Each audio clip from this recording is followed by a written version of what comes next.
Hello, this is Manish Mehta. और आज जो हम लोग चैप्टर स्टार्ट करने वाले हैं वो है यूनिट्स एंड मेजरमेंट्स। इस चैप्टर का बहुत ही वाइड एप्लीकेशन है। यहाँ से आपका फंडामेंटल बेस बनेगा और इसका जो यूज़ है पूरा आगे जितने चैप्टर्स होंगे पूरा ही है, मतलब पूरा फिजिक्स जो है इस चीज़ को यूज़ करता है। बहुत इंटरेस्टिंग चैप्टर है, आपको बिल्कुल भी बोर नहीं लगेगा। मैं बहुत इंटरेस्टिंग वे में बताने वाला हूँ इस चैप्टर को, ठीक है। तो इसका एप्लीकेशन जो है उसका मैं छोटा छोटा सा एग्जाम्पल देता हूँ। जैसे अर्थ का रेडियस फाइंड करना इजी नहीं था, ठीक है।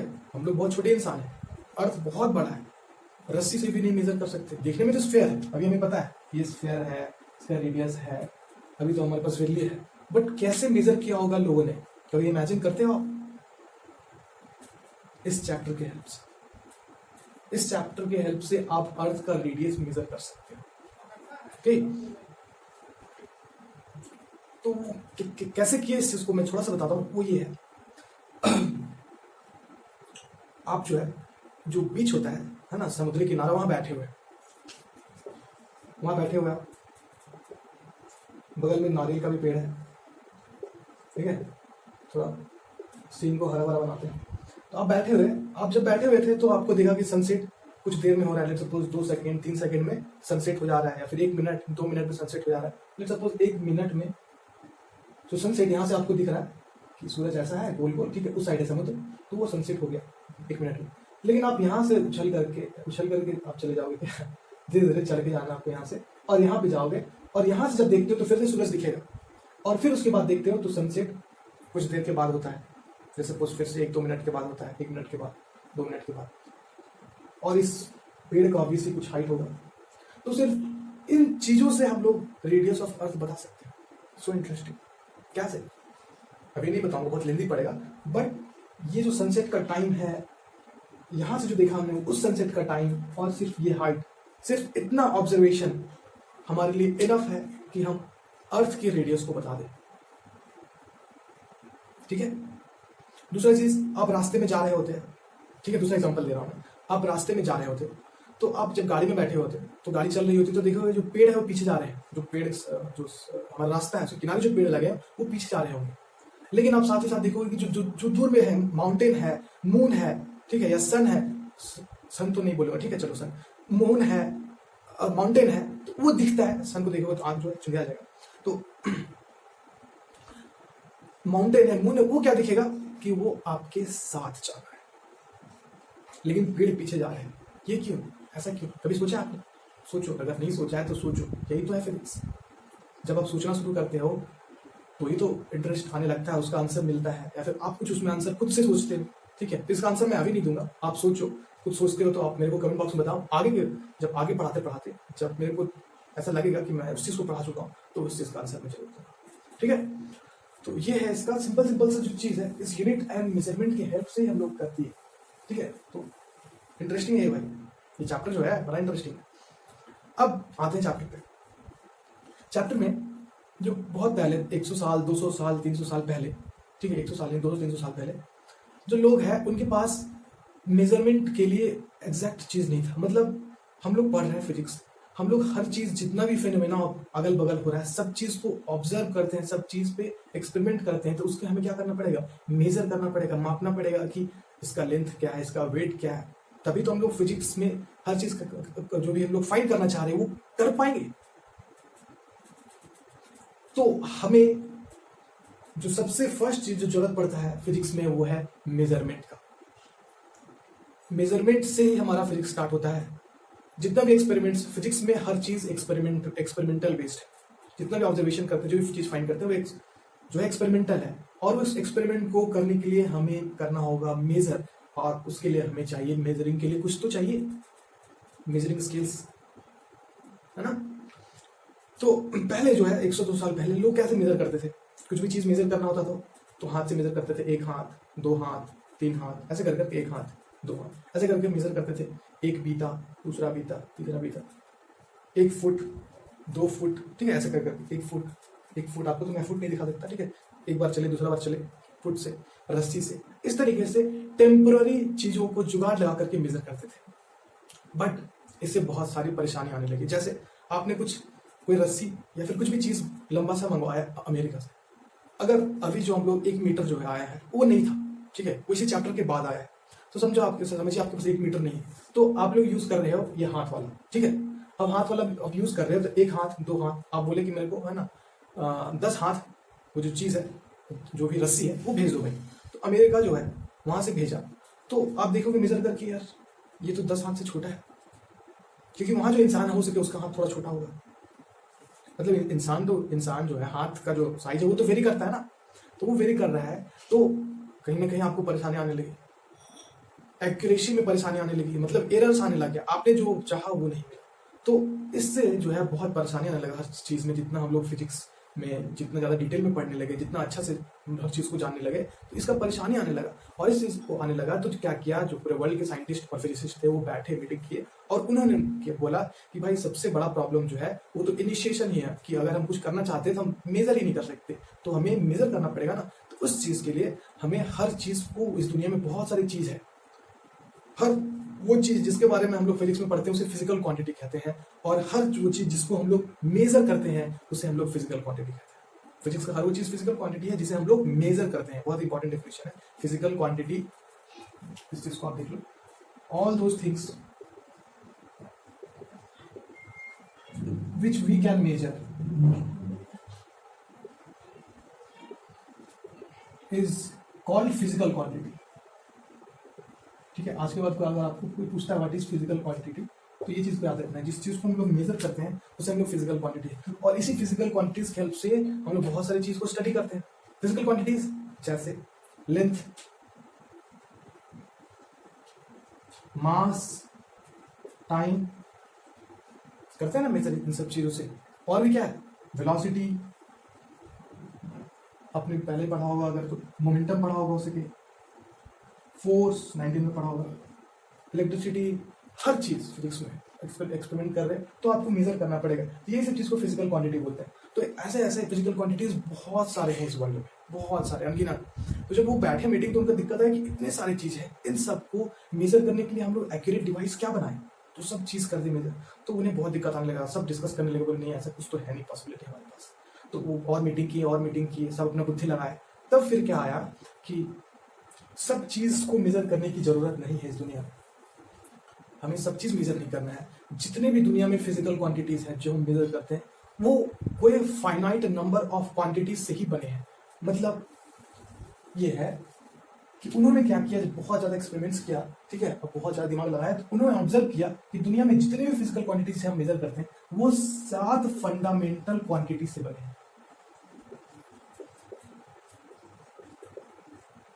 7 फंडामेंटल क्वांटिटी कौन कौन सा है? एक मास है, ठीक है, लेंथ है, टाइम है, अमाउंट ऑफ सब्सटेंस है,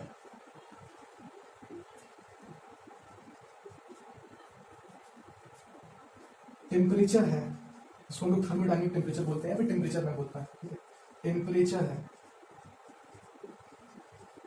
और करेंट 1 2 3 4 5 6, ठीक है ना। और एक चीज है luminous intensity, LUMINOUS, luminous intensity. आपको दिखाई दे रहा है क्या? जोर से बोलो आप कमेंट बॉक्स में, हाँ दिख गया। चलिए बहुत बढ़िया, 7 चीज दिख रहा है आपको, 7 चीज हो गए ना। तो यही 7 फंडामेंटल क्वांटिटी से दुनिया के सारे फिजिकल क्वांटिटी बने हैं, उन्होंने ऑब्जर्व किया। क्या आपने आज तक ये ऑब्जर्व किया? आप पहले इंटरेस्टिंग है, पहले फिजिक्स में इंटरेस्ट लाओगे तब आएगा इस चीज। तो ये 7 जो चीज है इससे सब कुछ आया। कैसे? छोटा सा एग्जांपल ले लेते हैं।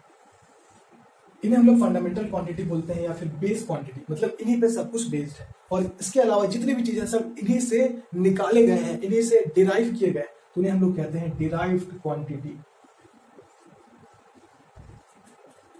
डिराइव क्योंकि इसी से आएगा। वो कैसे आएगा? जैसे एग्जांपल वेलोसिटी, ठीक है, वेलोसिटी क्या होता है? Distance upon time. डिस्टेंस क्या है? लेंथ है, और टाइम तो है। आगे भाई और एग्जांपल दो। फोर्स होता है मास इनटू एक्सेलरेशन। मास तो है, एक्सेलरेशन क्या होता है? वेलोसिटी अपॉन टाइम होता है ना। और वेलोसिटी क्या होता है? Distance upon time. और एक टाइम पहले से था, वेलोसिटी को मैंने लिख दिया। तो देखिए ये मास आ गया, मास है, टाइम आ गया, टाइम है, डिस्टेंस आ गया, लेंथ है। तो हर चीज इन 7 से डिराइव्ड है, जितने भी चीज आप उठा लोगे आगे इन 7 से डिराइव्ड है। ठीक है, आपको ये मास दिखाई नहीं दे रहा था क्या?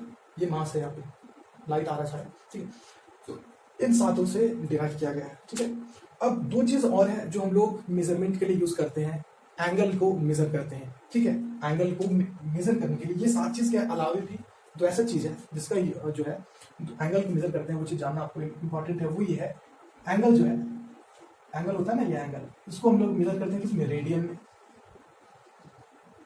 ठीक है, और एक आगे जाकर के आप पढ़ोगे, जब 12th में जाओगे, इलेक्ट्रोस्टैट्स पढ़ोगे, ठीक है, गॉस लॉ से पढ़ोगे जब बहुत ज्यादा, तो वहां पे एक चीज आता है सॉलिड एंगल। सॉलिड एंगल, ये जो सिंपल एंगल था ना, वहां पे कॉन्सेप्ट आता है सॉलिड एंगल का। सॉलिड एंगल मतलब अभी नहीं बताना चाहूंगा, लेकिन फिर भी आप समझ सकते हो थोड़ा सा। सॉलिड एंगल मतलब एक आप कोन होता है ना, कोन, तो समझिए कोन है, इस कोन के अंदर जो फॉर्म हो रहा है वो एक सिंपल प्लेन एंगल नहीं है, वो सॉलिड एंगल बन जाता है। ठीक है, सिंपल अगर ऐसे हम लोग ड्रॉ करते हैं एक प्लेन में तो ऐसा है, लेकिन उसे हम लोग अगर कोन में ड्रॉ कर देते हैं तो वो 3D में चला जाता है, तो उसे हम लोग सॉलिड एंगल बोलते हैं। और इसे हम लोग मेजर करते हैं स्टेरेडियन से, STERADIAN। ठीक है, तो इतने सारे मेजरमेंट्स के लिए ये भी जो है इसी में आता है, लेकिन इनका जो है यूनिट्स नहीं होता। अब हम लोग आ रहे हैं जो है मेजरमेंट तो इससे करते हैं, अब थोड़ा थोड़ा हम लोग आगे बढ़ रहे हैं यूनिट्स की ओर। ठीक है, तो सर और बेहतर तरीके से समझ में आएगा। तो ये तो समझ में आया कि पहले हम लोग फंडामेंटल ढूंढे, उस फंडामेंटल से सब कुछ डिराइव किया गया है, तो साइंटिस्ट का प्रॉब्लम हल हो गया कि चलो अब जो हमें क्या करना है, इन 7 का ही कुछ स्टैंडर्ड बना करके रखना है लैबोरेटरी में, कि इसको 1 मीटर बोलते हैं, इसको 1 kg बोलते हैं, क्योंकि जो भी चीज हम लोग बनाते हैं हमारा एम होता है वो बहुत एक्यूरेट हो। दुनिया में हजारों फिजिकल क्वांटिटी है, सबका एक्यूरेट बनाने पॉसिबल नहीं है। वही बनाने लगेगा इंसान तो एक्सपेरिमेंट्स कब करेगा, और हर चीज और करेगा कब? सब चीज करना है ना वहाँ पे। तो उस चीज को नहीं कर करके अपना काम को आसान करने के लिए इन्हें उठाया गया और इनका लैबोरेटरी में बनाया गया स्टैंडर्ड्स, वहां पे उसका बनाया गया डिवाइस, और उसे कहा गया, किसी को 1 मीटर 1 kg किसे कहा गया, ये सब चीज को एक्सपेरिमेंट के थ्रू से फाइंड किया गया, और उसे हम लोग अब भी यूज करते हैं हर चीज के लिए, 1 मीटर 1 kg वगैरह वगैरह। ठीक है, अब इतना ही क्या बनाना था ना, इसका तो आराम से सब कुछ बना सकते हैं। इसको कैसे आया मास, लेंथ, टाइम, किसको 1 मीटर बोलते हैं, किसको 1 लेंथ 1 kg बोलते हैं, 1 सेकंड बोलते हैं, ये सब जो चीज है उसको मैं आगे बताता हूँ। ठीक है, तो यहां से ये आया। अब जो एक चीज है इंपॉर्टेंट है, वो आया यूनिट्स। ठीक है, यूनिट्स क्या होता है उस चीज को समझते हैं। हमारे पास सपोज लिखा है 5, ये मैथ्स है। अब इसे हमें फिजिक्स में इंटरप्रेट करना है, तो हम लिख सकते हैं 5 मीटर या फिर 5 kg। ठीक है, या फिर इसे हम लोग लिख सकते हैं 5 केल्विन। टेम्परेचर को किसमें करते हैं हम लोग मेजर, पढ़े होंगे आप लोग, केल्विन या फिर डिग्री सेल्सियस में सपोज बोल देते हैं, डिग्री सेल्सियस। ठीक है, तो ये हमसे फील आ रहा है कि हाँ 5 मीटर है, 5 kg है, 5 डिग्री सेल्सियस है। ठीक है, तो ये जो चीज है, ये जो सिंपल मैथ्स था, उसमें हम लोग कुछ ऐड कर दिया, आगे में लिख दिए, तो इसे हम लोग कहते हैं यूनिट्स। और ये जो यूनिट्स है के हेल्प से हम लोग मेजर करते हैं अलग अलग चीजों को। ठीक है, हमें यूनिट्स बनाना बहुत जरूरी पड़ा। ठीक है, यूनिट नहीं बनाते, स्टैंडर्ड यूनिट। ठीक है, ऐसा यूनिट बोलते हैं ना, अगर स्टैंडर्ड यूनिट नहीं बनाते, फिर ऐसा यूनिट से और उसमें अलग अलग यूनिट्स बनते जाते, तो हमें दिक्कत आती, हमें शुरू से पहले पता था। ठीक है, तो ये है जो इसके आगे लिखे होते हैं, वो होते हैं हमारे यूनिट्स। तो इनका जो यूनिट्स है, पहले इनका देख लेते हैं क्या। मास का जो यूनिट है, इसका यूनिट देखते हैं, हम लोग यूनिट देख रहे हैं। मास का यूनिट kg है, लेंथ का यूनिट मीटर है, टाइम का यूनिट सेकेंड है ना, अमाउंट ऑफ सब्सटेंस का यूनिट मोल है, टेम्परेचर का यूनिट जो है केल्विन है, करंट का यूनिट एम्पेयर है, और ल्यूमिनस इंटेंसिटी का यूनिट कैंडेला है। ठीक है, सबका यूनिट भी फॉर्म किया गया। किस यूनिट में करेंगे मेजर, ये भी पता होना जरूरी है। इसके अलावा जो है अलग अलग, इसे हम लोग ऐसा यूनिट बोलते हैं, ऐसा मतलब स्टैंडर्ड यूनिट्स है। ठीक है, स्टैंडर्ड यूनिट्स सब लोग हर जगह यूज कर सकते हैं, लेकिन लोग अलग अलग जगह अलग अलग यूनिट्स भी यूज करते हैं, सबका अपना जो है पढ़ने का स्टाइल था। तो जो है हम लोग देखेंगे, मतलब देखेंगे क्या, MKS यूनिट होता है, FPS यूनिट होता है, मतलब मीटर, ठीक है, kg second, foot, pound, second. इस तरीके से डिफरेंट डिफरेंट सिस्टम यूज करते हैं लोग, जो यूनिट को फॉलो करते हैं इस तरीके से। ठीक है, तो ये भी आपने कहीं ना कहीं पहले पढ़ा होगा। ठीक है, तो इसके बारे में ज्यादा डिटेल जानने की जरूरत नहीं है। लोग जो अपना यूज करते हैं इंडिया में, MKS FPS जो है वो आपका ब्रिटेन, वो सब में यूज होता है, यूरोपियन में, है ना। वहाँ की जब हम लोग जब यहाँ क्वेश्चन पढ़ेंगे फिजिक्स में, या फिर आगे भी जब भी, तो हम लोग केजी जो भी है फोर्स को न्यूटन में इस तरीके से पढ़ें, ठीक है, वेट को केजी में, लेकिन वहाँ जो करते हैं फुट में, लेंथ को फुट में पढ़ते हैं, पाउंड में पढ़ते हैं, इस तरीके से पढ़ते हैं वहाँ पे, ठीक है। तो जहाँ पे जो पढ़ाई होता है उसके अनुसार उनका सिस्टम है जो भी यूनिट्स का, ओके। तो जो बना ये हमारा 7 फंडामेंटल क्वांटिटी। अब अगर एनसीईआरटी का खोलोगे बुक तो देखना उसमें एक बना हुआ है टेबल, ठीक है। उस टेबल में देखना जो है मीटर है, उसके सबसे किनारे में लिखा हुआ है the metre is the length of path travelled by light in vacuum during the time travel of 1/299792458 of a second. मतलब जो है ये एक स्टैंडर्ड बनाया गया, ठीक है। स्टैंडर्ड ऐसा बनाया गया कि वैक्यूम में इतना सेकंड में जो है लाइट कितना ट्रैवल करेगा उसे हम लोग बोलेंगे 1 मीटर। वो स्टैंडर्ड बनाया गया, वो कि भगवान नहीं दिया 1 मीटर इतना है, हम लोगों ने खुद से बनाया वो स्टैंडर्ड। स्टैंडर्ड क्या था कि एक वैक्यूम स्पेस में लाइट जो है इतना सेकंड में कितना डिस्टेंस ट्रैवल करेगा तो वो 1 मीटर होगा। तो वो कितना सेकंड जो टाइम उसको फिक्स किया गया, वो दिया हुआ यहाँ पे, ठीक है। क्या फिक्स किया गया है, सब साइंटिस्ट ने मिलकर फिक्स किया। उसी तरीके से जो है दिया है एम्पेयर वाला। Ampere is that constant current which if maintained in two parallel straight conductors of finite length of negligible circular cross section and placed 1 metre apart in vacuum would produce the force of 2 × 10⁻⁷ newton per metre of length. ये कहता है कि जो 1 ampere current होता है, 2 तार होता है, उसमें जो है हम लोग करंट को फ्लो करवाते हैं। तो आगे जब आप करंट इलेक्ट्रिसिटी पढ़ोगे तो देखना 2 तार उसमें जो है करंट जो है वो फ्लो करता है, तो वो आपस में अट्रैक्ट होते हैं, अपोजिट डायरेक्शन में होता है तो वो रिपेल करते हैं, ठीक है, इस तरीके से। तो देखिए कि जब हम उसमें से कुछ करंट फ्लो करवाते हैं तो उसमें अट्रैक्शन हो रहा है, तो अट्रैक्शन का फोर्स का वैल्यू अगर इतना है तो उसे हम लोग 1 एम्पेयर बोलते हैं। इस तरीके से डिफरेंट मास का, लेंथ का, टाइम का सबने मिल करके कोई स्टैंडर्ड बनाया, वो इस टेबल में दिया हुआ है। इस टेबल को आप अच्छे से देख लेना, इसका वैल्यूज याद रखने की कोई जरूरत नहीं है, लेकिन एक आइडिया लगेगा कि हाँ कैसे सोचते हैं लोग, ठीक है। तो यहाँ तक तो था हमारा basic fundamental and derive quantity कहाँ से कैसे आया, ठीक है। कुछ भी रखने वाली बात समझते जाओगे ना तो फिजिक्स इंटरेस्टिंग भी लगेगा और कभी कुछ रखने की जरूरत नहीं पड़ेगी, ठीक है। अब एक जो बहुत इंपॉर्टेंट चीज़ है जो है साइंटिस्ट ने उसी दौरान डिस्कवर कर लिया या फिर उसे फाइंड किया, जो यूज़ किया, एक नोटेशन को यूज़ किया जो बोलते हैं साइंटिफिक नोटेशन। उसका भी यूज करने का रीजन ये था कि अपने काम को आसान करना। हमारा इंसान का काम ही यही है कि अपने हर चीज को, अपने स्टडी को इजी करे, तभी तो हर चीज हम लोग फॉर्म करते हैं। केमिस्ट्री में पढ़ोगे आप पीरियोडिक टेबल, ताकि हम लोग इजीली सब चीज को याद रख सके। हर चीज, जो भी चीज हम लोग पढ़ते हैं, अपने आप हर चीज को इजी बनाए, वैसा हमारा एम होता है, ताकि लोगों को अच्छा से समझा सके, आगे जो जनरेशन है वो भी इजीली समझे, तो और हमारा जो वर्क है वो भी इजी हो। तो साइंटिफिक नोटेशन भी उसका एक पार्ट है जिससे हमारा वर्क बहुत ईजी होता है। जैसे हमारे पास लेट्स सपोज कोई नंबर है 367, ठीक है, ऐसा 36 लेट्स सपोज 36000000। लेट्स सपोज कुछ ऐसा था जो हम लोग मेजर किए, ठीक है। लेट्स सपोज हम लोग इस तरीके से जो है मेजर किए अर्थ और मून के बीच में डिस्टेंस, तो इस तरीके से कुछ आया, इतना लंबा आ गया, इतना किलोमीटर आ गया सपोज, ठीक है। मैं एग्जैक्ट वैल्यू नहीं दे रहा हूँ, इतना लेट सपोज आ गया। तो इस तरीके से जब आ गया इतना ज्यादा, तो हर बार हम क्वेश्चन सॉल्व करेंगे, फिर कुछ भी करेंगे, हम हर बार जब भी कुछ फाइंड कर रहे होंगे डेटा, तो इतना हमें लिखना पड़ेगा क्या? नहीं। तो फिर लोगों ने फाइंड किया साइंटिफिक नोटेशन। साइंटिफिक नोटेशन में क्या करते हैं हम लोग, क्या करते हैं 3.6 लिख देते हैं इंटू 10 टू द पावर 1 2 3 4 5 6 7। मतलब इधर से 7 स्थान पे आ गए तो 7वें स्थान पे हम लोगों ने डेसिमल दे दिया और सारे जीरो को हटा दिया उधर से, मतलब इतना बड़ा नंबर को 7 दे दिया। अगर ये नंबर और भी बड़ा होता, लेट्स सपोज 1 2 3 4 जीरो और दिए गए तो 7 4 11, तो यहाँ पे 10 के पावर पे 11, ठीक है। साइंटिफिक नोटेशन ले, अब जैसे लिखते हैं वो देखो कैसे कर रहे हैं, 1 2 3 4 5 6 7 8 9 10 11, एक अंक को छोड़ करके उधर सारा हमें करना है काउंट, कितने आए 11 आए, तो उसे 10 के पावर में लिख देते हैं और उस अंक के बाद डेसिमल डाल देते हैं और एक अंक लिख देते हैं। तो हमारा जो इतना लंबा नंबर कितना इजी में सिचुएशन आ सकता है, इसमें हम लिख सकते हैं 0.0000000036।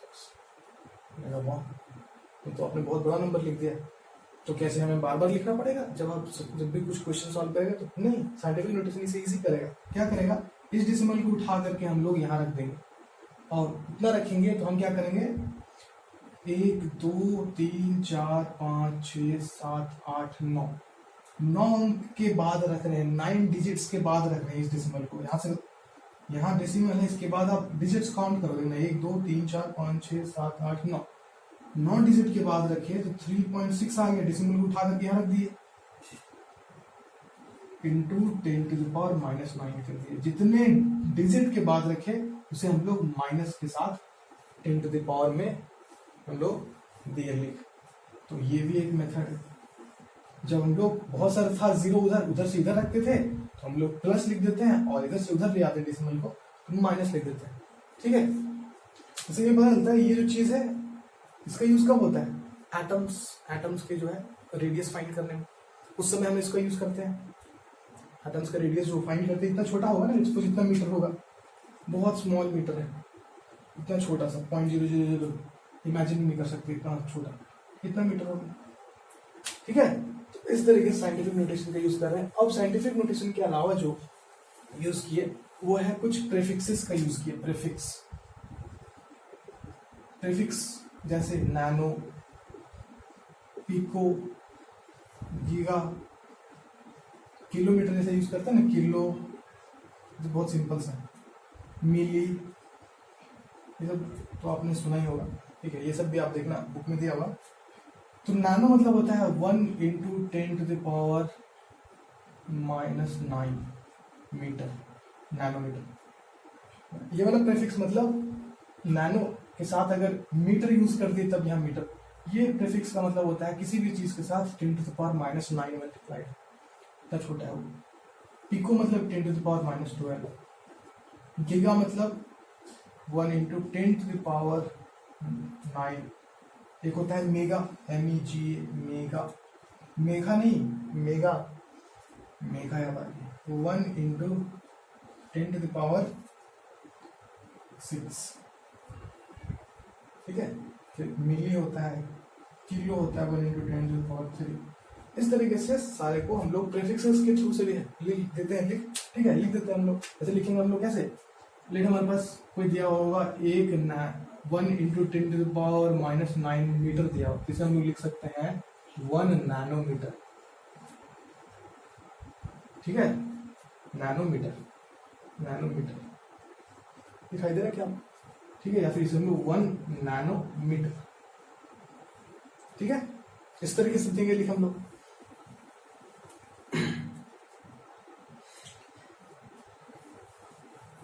या फिर लेट हमारे पास कुछ दिया रहेगा गीगा वाला, 1 × 10⁹ लेट सपोज दिया वाट, गीगावाट्स। ठीक है, तो ये हो जाएगा, वाट किसका होता है, पावर का यूनिट होता है ना, तो ये हो जाएगा 1 गीगावाट।